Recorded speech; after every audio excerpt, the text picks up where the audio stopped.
না তাহলে ওসি সাহেব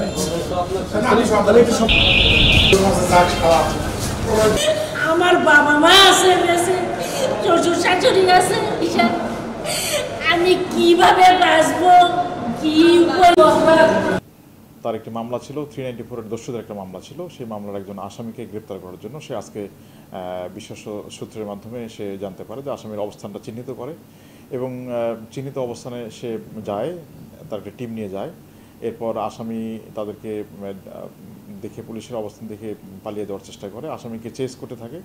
এক পর্যায়ে পাটক্ষেত ছিল, পাটক্ষেত পেরিয়ে বেশ কিছুক্ষণ তারা চেস করে।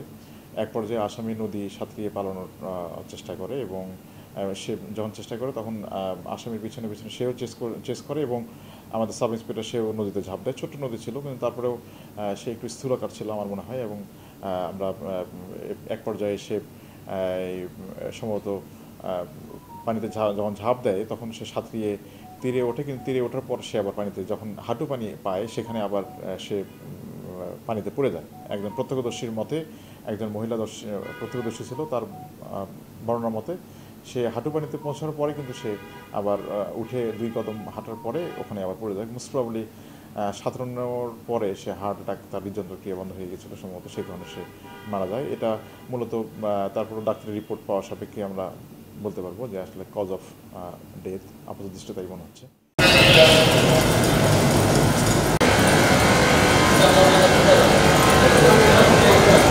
এখন জন্ম সনদ দিয়ে খোলো বিকাশ স্টুডেন্ট অ্যাকাউন্ট। নিজের বিকাশ নিজে কর।